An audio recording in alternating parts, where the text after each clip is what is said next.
Welcome, my friends, to Inside the Minds of Authors.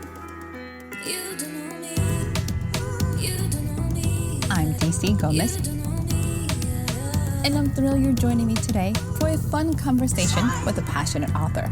We're kicking off the program, like it's our tradition, with a short reading from the feature book.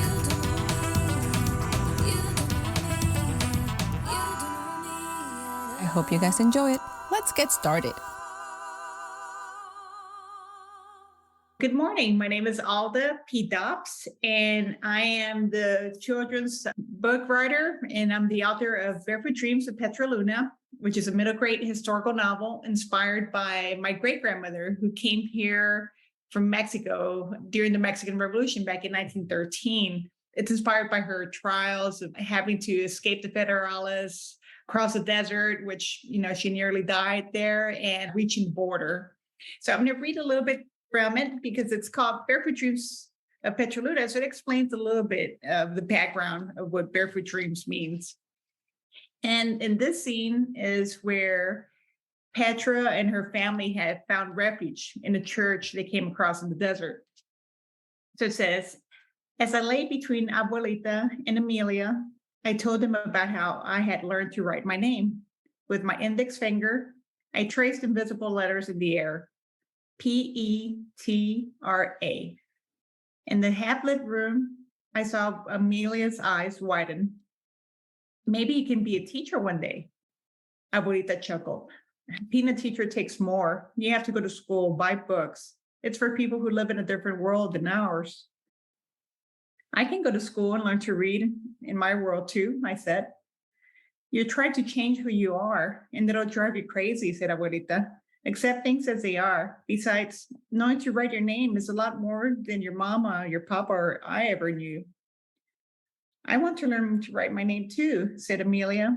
Can your friend teach me? Abuelita pushed air through her nose. Barefoot Dreams, she muttered, and turned to her side, facing away from us. I'll ask Adeline tomorrow, I said to Amelia. I'm sure she'll say yes. I turned back to Abuelita. She had always scorned my talk of letters, teachers, or learning to read. Her words had never bothered me, but now that Mama and Papa were gone, they stung. Why did you say Barefoot Dreams? I asked. Abuelita remained silent and still. Amelia and I exchanged glances before she gently patted Abuelita's back. Abuelita, Petra wants to. Abuelita gave an exasperated sigh and turned to us. Wanting to learn to read is a big dream, and big dreams are dangerous, said Abuelita. You'll do better when you accept things as they are, when you accept your lot in life.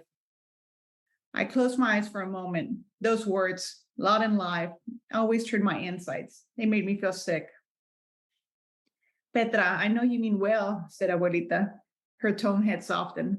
But dreams like yours are barefoot dreams. They're like us barefoot peasants and Indios. They're not meant to go far. Be content with what you have. I thought back to my village, to Esperanzas. No one there knew how to read or write, except for the well-to-do. That bothered me, but what angered me the most were people like Abuelita, who simply accepted it. I'd had a good day, and I wasn't going to let Abuelita's words ruin it. I lay down, shut my eyes, and steered my thoughts to Papa. He saw things differently, and even urged us to be different. Thinking of him made me smile, and I counted my blessings for the day. I had a new friend, a stomach full of pan pobre, and a hopeful heart. And to top it all off, I had learned to write my name. Perhaps, despite the revolution or my bare feet, the stars above were all too distant. So that's a passage from Barefoot Dreams of Petroluna. And I have a sequel that's coming out, and it follows Petroluna's story. And this one's called The Other Side of the River. And in The Other Side of the River, not to give a spoiler, but Petra's already on the other side. So she made it across.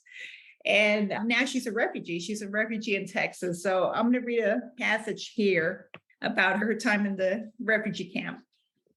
It was early, dark still, when crashing sounds startled me awake. I sat up amid the darkness, tense, ready to run. My heart thrashed inside me. Had I heard a cannon blast? It's okay, mija, Abuelita whispered. It's thunder. We're in a new place, a safe place. Go back to sleep.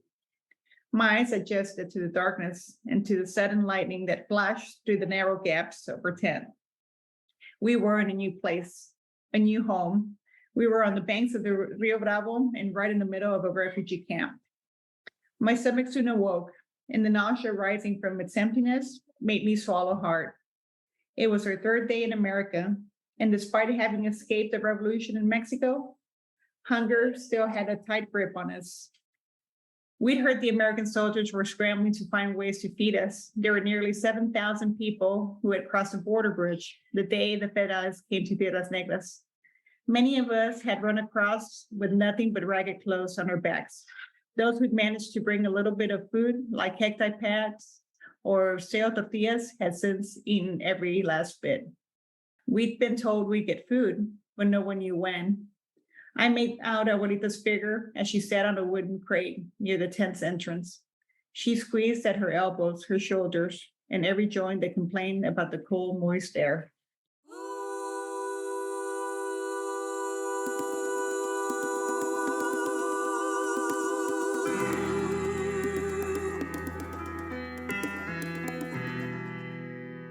Hi, everyone, and welcome to Inside the Minds of Authors. I'm excited you guys are joining us today for another incredible author. I have the fabulous Miss Alda with us. Hi, Madame. How are you? Very well. Thank you, DC, for having me here. I'm so excited. I am so thrilled you're joining us. And I have a really side note before I start asking questions and getting into your mind. Is it your great grandmother, right? Yes, my great grandmother. So your great grandmother has the same name as my aunt. Oh my goodness. It is the first time I've ever heard somebody else have it. I was like, where did my aunt get this really strange name, Petra? I've never met anybody else. So when you said it, I had to giggle. I was like, I need to tell her. She's officially not the only person I know. Makes me feel better. So it's absolutely awesome. So you have an incredible story. It is a YA book. What made you decide to come up with this topic and do a YA? Because let's talk about that. Technically, it's a middle grade, but it's a really dark middle grade. So a lot of people have said, no, it's more YA. But yeah, I guess it's one of those books that, could cross over into the YA just because of the theme, the war theme, and how dark some parts could be. It started out, my background's in engineering. But I've always had ideas for stories and whatnot. I always wanted to be a writer, but my confidence in English was never quite there. I always felt overwhelmed by the language because it took me years to learn it. So it was that lack of confidence and the fear of the language that kept me from writing. But 12 years ago, I said, you know what, let me take that plunge. My husband's the one that really pushed me to do it. And I started learning how to write the craft. And I wrote this novel. My first novel was about talking butterflies, but it's hidden in my drawer right now. So I'm glad I didn't get published because it would have been embarrassing because I didn't know how to write yet. I'm learning. So it's okay because we're learning. It was a great way to learn to write. So I put it away. And then I figured I'd start writing for children's magazines. There are smaller, shorter stories. There's an arc there, and the revision's a lot easier. So I got a couple of them published through Highlights magazine, and I started learning that process of editing and whatnot. So when that idea of my great-grandmother's story came to mind, it was going to be a magazine article. But I wanted to verify the story. So it took me almost 2 years to find out if that family story was in fact true or not.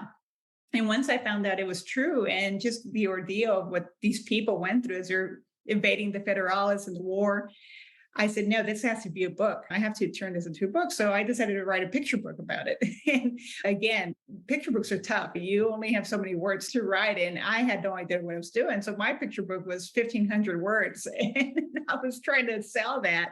And people kept looking at me and be like, lady, you have no idea what you're doing. But I tried.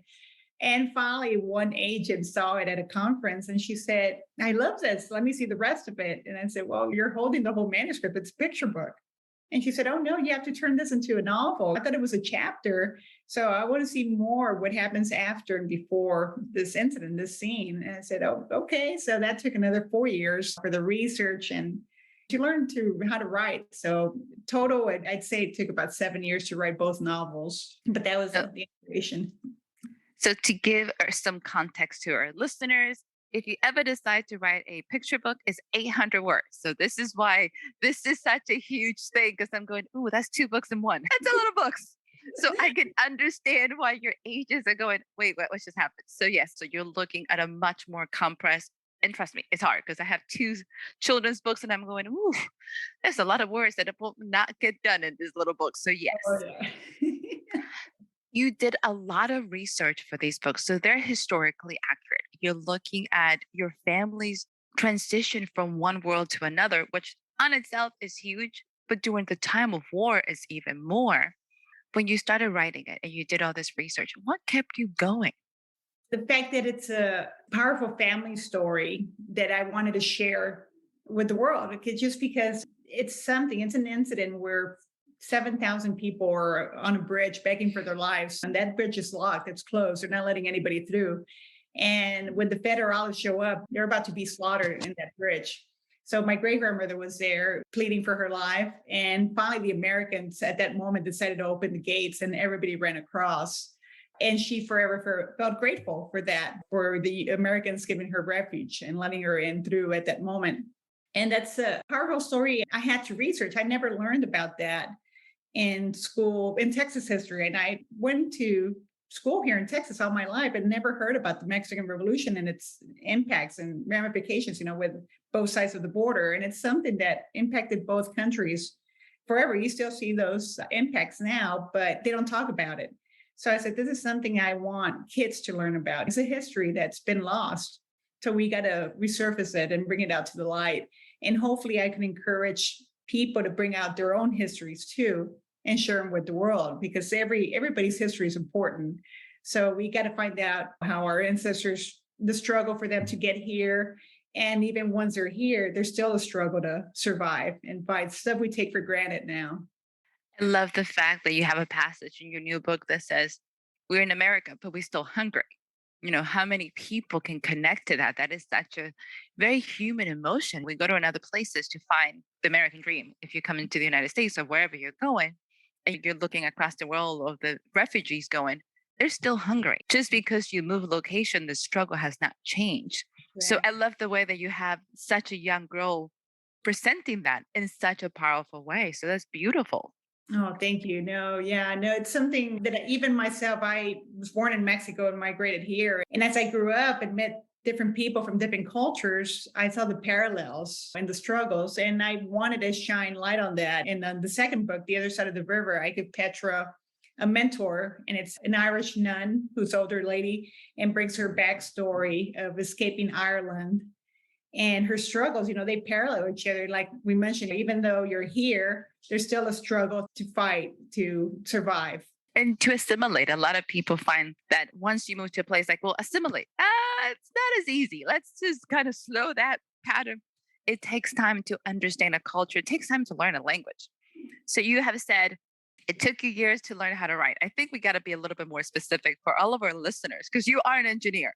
So there's a different type of writing when it comes to technical to the creative side. So I think when we explain that to everyone, it is, while writing a novel is an art, it's also a craft. So you're explaining the part that it took you a while to get used to the craft of writing, not so much the actual, hey, let's put some words on papers. That's not the case, because there's a different flow. There's a different set of words that comes into it and how quickly you can express it. When did you finally said, I know you said your husband helped you. When did you finally said, okay, we're going to do this. Let's just get this done. That was 12 years ago. We were living in Italy. We're military, and my husband got stationed there. So we moved there. That's when, I guess everything, the surroundings, you're in Italian cafes and whatnot. And that's when he said, you know what? Right.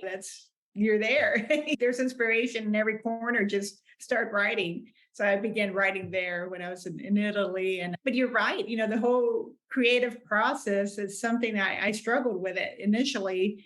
The feedback I always got was, we need more emotion. We need more emotion. And so it's something I struggled with at first. And I had to go back and learn from the masters, people who have written these wonderful works, and see how they did it. And I was able to dig in, because even though you're either right brain or left brain, I think we're both. It's just having the practice of accessing the other part of the brain. And when I was in physics, you use a lot of your imagination. Physics, you have to in order to comprehend and wrap your mind around these concepts, whether it's cosmology or subatomic particles and their behavior. You have to really use your imagination to understand what's going on. So, yeah, yes, you come from an analytical side, but at the same time, there is some imagination there that you use. So it's amazing just how plastic our brains are and how flexible we are and doing both. And once you decide to do it, how quickly it completely shifts to just do these things. Because the moment you tell yourself, okay, we're going to start doing this, your mind finds ways to fill in those blanks. Like, okay, I guess we're doing this. What does this mean? And you start finding yourself doing these things that you before were overwhelmed. So I'm so glad that he pushed you to do it and that you decided to do the story. Oh, So let's talk about book 2. What made you decide to say, I'm going to do the second part? it's funny because that picture book that I had originally, the picture book itself was the first scene of book 2. So it starts out in the refugee camp. That's what the picture book was.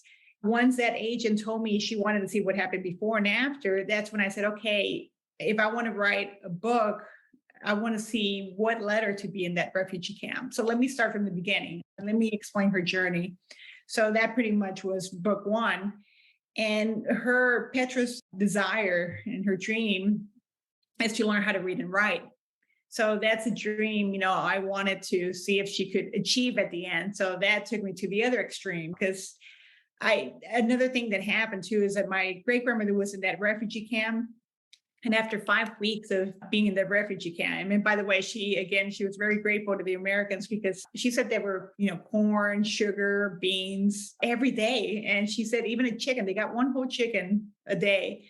And to her, she said she'd never eaten so well in her entire life. So she was so, so grateful. And after 5 weeks, they were going to shut down the camp. And they gave the Mexicans the option to either go back to Mexico. The federales were gone from the border, so it was safer, or remain in America. And they would help them find work and housing and stuff like that. And she was the oldest of all the siblings. And her father spoke about it and decided to go back to Mexico because that was their home. So they went back to Mexico, but she said it was just a war-torn country. It was just devastated. Everything was destroyed. Villages were burned down, farmlands. So kind of like what you see in Ukraine, that you wonder, how are people ever going to get started again? And that's what she came into, what she left. But part of me during the research, I saw that a lot of Mexicans did remain in America. At the end of the Mexican Revolution, 2 million Mexicans ended up calling America their permanent home or claiming it their permanent home. So at that point, I said, what if my great grandmother had stayed in America? If that choice to remain here, how would that have impacted her life or the future generations too? So that's when I said, okay, I'm going to put my character in the States. Instead of sending her back, she's going to go to San Antonio. And I'm biased, and I grew up in San Antonio, and I love San Antonio, but I wanted her in San Antonio because 30,000 refugees ended up living in that city. San Antonio had a population of 100,000. So 30,000 refugees in a span of a few years really changed the city. That's why I decided to do that. That is such a fun way to explore history and truly take a look at it of what makes a city such a unique place. You're looking at a third of the population being increased overnight. How do you adjust? How do you create this influx? And how do you make it thrive? And for anybody who has not been to San Antonio, it is beautiful. So I understand you being biased because I've been there several times. I'm like, oh my God, it is beautiful. It is so rich. It is so full of culture and life, and the people are amazing. But it's one of those cities that has taken the best of everything and make it flourish. So it's really fun to see. So yeah, I don't blame you for that at all. Oh, thank you. So what are you working on now? Right now, I am working on book 3. It's another middle grade, and it's nothing to do with Petroluna. It's a completely new setting, new character. And it's about a young girl who's trying to find the mystery behind her mom, who last memory she has of hers when she was 3 years old. At this point, I'm debating whether it's 80s or 90s. When I found out that the 80s was considered historical fiction, it kind of, freaked me out a little. I was like, oh my goodness, 80s is historical fiction already. So yeah. Actually, so is the 90s, by the way. So that's scary. I was told that recently by another author, and it took me back. I was with you. I was like, wait, what? Say that again? They're like, yeah. I was like, because then it makes you look like it's like 20 years ago. Why say that? Yeah. So be prepared because it is historical fiction. I'm still in denial. I don't know what to say. I don't know if I will consider the 70s historical fictions either. In classifications, it is still historical fiction. So you will have a blast and have a fairly non-contemporary historical fiction that hasn't taken that long ago. So this could be great. Where do you get your ideas from and how do you let them take root? Just everywhere. You name it. I think ideas are constantly bombarding us, kind of like particles, just constantly there. And some of them stick, some of them don't. So like I tell kids, it's ideas are everywhere and it's up to you to poke them around, see if they're alive or not. And some of them linger a little longer, but there's some that just start talking to you and start kind of sprouting and developing. And before you know it, there's a character talking to you and telling you, like, this is my story. And I see like kind of like a doctor's waiting room, I see all these characters waiting for their stories to be told. And, as soon as I open the door, one of them stands up and they're kind of looking around. It's such a fun way to looking at it. I like it. So tell me, sweetie, in this journey to become a full-time novelist, and this is what I tell everybody, if you're writing, you're full-time. It doesn't matter whether you have another job or not, you're writing all the time. What is one of those lessons you have learned? Yeah, no, first of all, having kids is something, just like right now, they just ran in here and dropped up a note and they took off laughing. Having kids, trying to juggle family and writing. And my husband travels a lot too for work, but it's something trying to find writing time and trying to find a schedule. And that's something I'm still learning. And it gets easier when they're in school because during the summer, that's when your schedules are still not rigid or whatnot. And there's no, what's the word? I can't think of it right now. I guess scheduled time where you dedicate this amount of time to working out, taking care of yourself and writing. But once they're back in school, I look forward to that a little bit, just because I'll get things in order and stuff like that. I think that's great. It's finding consistency and finding your priorities because you are writing, you're a mom, you have all this other stuff going on. And sometimes people forget that it's a little harder to manage a writing schedule because most of your times your family's going, but you're home. You should be able to do this. It's like, no. It's just because I'm not going to the office does not mean I actually don't have work. Yeah, and that's what happens. Sometimes it's distractions. I think that's the biggest enemy of writer, distractions. It's trying to get in a flow of ideas or writing, and it's sure enough, a phone call or the beeping noise of the dryer, that it's ready. Or you get up to get a cup of coffee and you see a bill that, oh yeah, you got to call them to make sure they're charging the right thing. And it's just all these distractions. So you have to, battle that and just kind of like you said, just lock yourself in a room and just write. Just say, okay, that's it. I'm turning off social media. I'm turning off Wi-Fi. I'm just going to write. You have to be disciplined about that. And I'm, unfortunately, when I have the pressure, sometimes of deadlines, that's when I work better at being disciplined. So, but it just takes a while for me to get in that flow.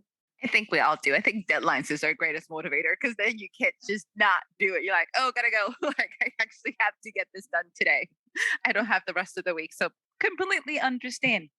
So tell me, sweetie, where can our listeners find you, where they can find more about the books, where they can locate you? Give us that information. Sure. I have a website, aldapdobbs.com. And on it, I have resources for the books, educator's guide, book club, discussion guides. And I also have a newsletter link. If you want to sign up, find out about my upcoming events, behind the scenes things. I also recommend books. And I'm hoping I can start interviewing authors. I don't know, you're motivating me. So I may do that. But you do it so smoothly. And I don't know if I could do that, but you got this. You can do this. I'm all about this. We need more people talking to more authors. So that's an awesome idea. Right, okay, sweetie. Yeah, and Instagram, I'm on Instagram too, Alda P. Dobbs. And in it, I kind of do a historical timeline of my family story and the Mexican Revolution. So I give little tidbits of history and that tie in with the book as well. So feel free to look in that at night. It's both on Facebook and Instagram. So yeah, one of those. It's so exciting. I'm crazy about history, especially when it comes to personal histories and their stories. I'm like, ooh, that is so much fun. Okay, love, I can chit chat with you all day, but you got things to do and babies to take care of. So are you ready for the lightning round? Ooh, yeah, bring it. Super easy. Do not think too much about this. Let's get this done. Pepsi or Coke? Coke. Nice. Sweet or spicy? Spicy. Okay. Early bird or night owl? Oh my goodness, night owl, definitely. I'm so jealous. That's definitely not my world. Pirate or knight? Pirate. I'll be a pirate too. Here's a little different. Let's see how you do. If your main character had a theme song, what would it be? Oh my goodness. Wow. Theme song. For myself personally, it would be Shaft. But for my character, let me see. That's a good one. I can't think of it because every time I listen to music was from the Mexican Revolution. So it's all sorts of, I would probably say Coronelas. It's a Mexican song from the Mexican Revolution, Las Coronelas. I have it in my website on the playlist. So it's very military-like. It honors all the women who were actually fighting in the Mexican Revolution. That is perfect and beautiful. I love the fact that your theme song is Shaft. I'm like, that is awesome. Mad props for that. Sweetie, do you have any closing remarks for us? I'm very grateful to be here and I appreciate it. And I remember meeting you too, because for the longest time, I knew about your books and loved them. And then when I got to meet you, it was at Corpus, I believe you were there. And I was just like, oh my goodness, it's her. I'm so excited to see you there and got to connect with you. And now we're here. I'm just honored. Full-time ham for anybody who's paid attention. I am a ham all the time. So they're like, oh God, I'm extra. That's all I can tell you. Sweetie, super pleasure to have you. Thank you so much for joining us. Congratulations on the book. Congratulations on the release. To our listeners, go ahead, follow Miss Alda. Check out the books. Check out some fun historical fictions with some incredible main characters that will take you back to history and give you something to be inspired about. Hopefully get you motivated on your own history. Would like to thank you, everyone. Thank you for our Patreon community for supporting the podcast. And I will see you guys next week with another amazing author. Bye.